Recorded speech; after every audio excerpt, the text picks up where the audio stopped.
बिस्मिल्लाहिर्रहमानिर्रहीम। दोस्तों,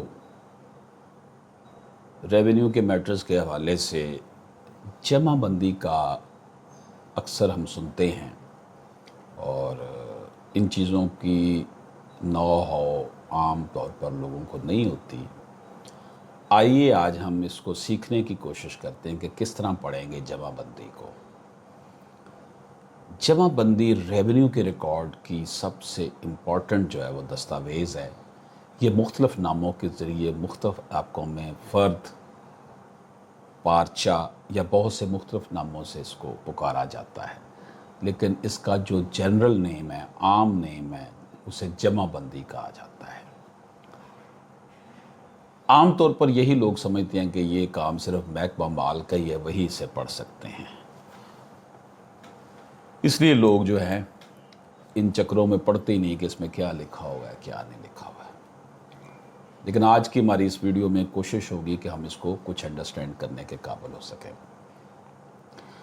जो बंदा भी जायदाद ख़रीदता है या फ़रोख्त करता है या इसके बिज़नेस में रिलेट है, रियल एस्टेट का काम करता है, तो उसको इससे वास्ता फिर पड़ता रहता है।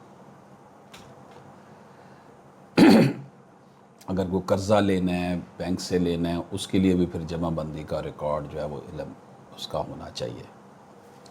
और इंसान अगर ये सीख लेता है पढ़ना तो कोई इसको फ़ायदा ही है, ख़ास तौर पर जो कानून के तालिब इल्म है मेरी तरह के, उनके लिए।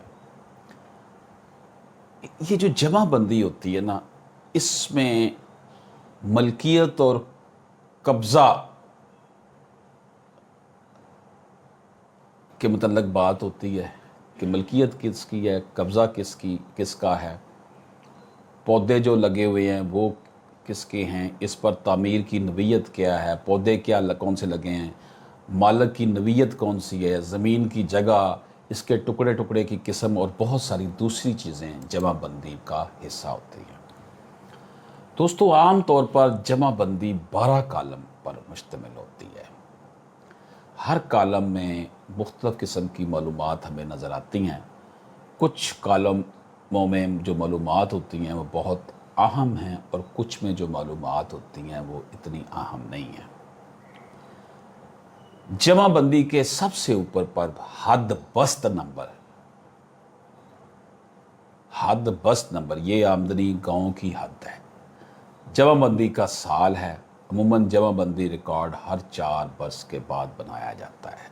जमा बंदी का रिकॉर्ड ये हर 4 साल के बाद बनता है।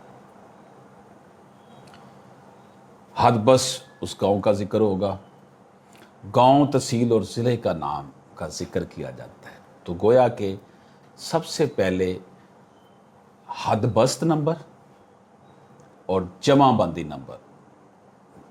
गांव कौन सा है, जमा बंदी नंबर, उसका रिकॉर्ड वो हर 4 साल बाद चेंज हो जाता है। गांव का नाम, तहसील का नाम और ज़िले का नाम हमें इसमें मिलता है। इसका जो पहला कॉलम होता है वो खेवट नंबर होता है। जमा बंदी का पहला कॉलम खेवट नंबर होता है। ये मालकान का मखसूस नंबर है। मालक या मालकान का मखसूस नंबर है खेवट नंबर। ये स्याही से लिखा होता है, ब्लैक इंक से। ये नंबर अगली जमा बंदी में तब्दील हो जाता है। इस कॉलम यानी कि हर जो 4 साल बाद तब्दील आती है जमा बंदी, उसमें फिर खेवट नंबर बदल जाता है। ये नंबर अगली जमा बंदी में तब्दील हो जाता है। इस कॉलम में बाज़ औक़ात रेड स्याही से लिखा जाता है। ये सिर्फ हवाला के लिए ज़िक्र करदा आखिरी जमा बंदी का खेवट नंबर होता है। इसका मतलब यह है कि पूरे खेवट नंबर का हिस्सा जिसमें मज़ीद हिस्सों में तकसीम होता है। इसका जो कॉलम नंबर 4 है उसमें मालकान एक खेवट की तफसीर बयान की जाती है। जमा बंदी का अगला कॉलम जो है, दूसरा कॉलम, उसमें खतूनी है। पहले कॉलम में खेवट नंबर है, दूसरे में खतूनी है। ये मालिक के कब्ज़ा या काश्तकारों की तादाद है।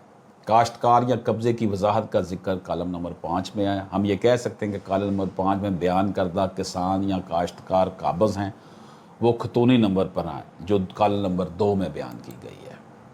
کالم نمبر 3 پٹی میں طرف یا نمبردار ذکر کیا جاتا ہے. یہ کالم زمین کی واقع ہونے کی جگہ یا حدود دربہ کے بارے میں معلومات فراہم کرنے کے لیے ہے. بہت سے گاؤں میں خاص طور پر قوم کے ذریعے پٹی ظاہر کی جاتی ہے، لہذا پٹی کا نام ان کے قوم کے مطابق ہے. کبھی کبھی اس حدود دربہ کے ذریعے اس کی نشاندہی کی جاتی ہے، لیکن واحد مقصد یہ ہے کہ زمین کا مقام، زمین کی لوکیشن کا پتہ چلے. یہ کالم نمبر 3 تھا. کالم نمبر 4 میں زمین کے مالکان کی تفصیل بیان کی گئی ہے. اس کا ذکر مالک کے نام سے اپنے والد اور دادا کی طرف لکھا جاتا ہے. دادا باپ کا نام مالک کے شناخت کو یقینی بنانے کے لیے کیا جاتا ہے. اسی نام کا کوئی ہم نام اسی گاؤں میں مختلف شخص بھی ہو سکتا ہے. کالم نمبر 1 میں کھیوٹ نمبر کے طور پر ملکیت کا نمبر ذکر کیا جاتا ہے. جب مالک کسی کو اپنایا جاتا ہے تو اصطلاح میں تانا کا استعمال کیا جاتا ہے. اگر زمین پنچایت، ٹرسٹ، وقف بورڈ، شمولیت، چاک، گاؤں کے نام پر ہے تو اس کا نام اس کالم میں ذکر کیا جاتا ہے. بعض معاملات میں جب ماضی میں فروخت کی گئی منتقلی تحفے کی گئی تھی تو اس کالم میں یہ بھی ذکر کیا جاتا ہے. اگر موجودہ جمع بندی کی مدت میں منتقلی کی جاتی ہے تو اس کا اندراج کالم نمبر 12 ریمارکس کالم میں ہوتا ہے. تو پھر کالم نمبر 12 میں تفصیل حتمی ہے اور کالم نمبر 4 کے داخلے میں کوئی وزن نہیں ہوتا. اس کالم نمبر 12 کی تفصیل کے بارے میں بھی جو ہے وہ ہم پھر اس کو دیکھتے ہیں. کالم نمبر 5 میں قابض یا کاشتکار کا تفصیل بیان کیا گیا ہوتا ہے. اگر پچھلے کالم میں ذکر کردہ مالکان زمین کے قبضے یا شکار بھی یا کاشتکار بھی ہیں تو خود کاشت یا مقبوضہ مالکان خود کاشتکاری کر رہے ہیں یا کسی کو بٹھایا ہوا ہے. اگر یہ مالکان نہیں ہیں تو پھر اصطلاح غیر موروثی، جس کا مطلب ہے کہ عارضی یا غیر مجاز ملکیت یا پھر کچی مجراحی کے طور پر ذکر کیا جاتا ہے. اگر یہ غیر دخیل کار ہے تو یہ مستقل غیر مجاز ملکیت ہے. کبھی کبھی ان کا قبضہ جان بوجھ کر جو ہے وہ سیلنگ ایکٹ کے تحت آنے سے بچنے کے لیے کارکنوں کو، جس کی وجہ سے سیریز حصہ دار کہا جاتا کو دیا جاتا ہے، لیکن ملکیت ایسے معاملات میں واضح نہیں ہوتی. کالم نمبر 6 کی بات کرتے ہیں. کالم نمبر 6 میں نام، چاہ وغیرہ ذکر کیا گیا جو بالکل اہم نہیں ہے. کالم نمبر 7 نمبر خسرہ میں ذکر کیا گیا. یہ جمع بندی کا اہم کالم ہے. نمبر خسرہ زمین کی موجودگی کی تعداد ہے جس میں تمام جمع بندی میں رہتا ہے. دوستو یہ مختصراً اس حوالے سے ہماری ایک کوشش تھی اور ہم ان چیزوں کو سیکھنے کی کوشش کر رہے ہیں. امید ہے کہ آپ کو ہماری یہ ویڈیو پسند آئے گی. اجازت دیجیے. اللہ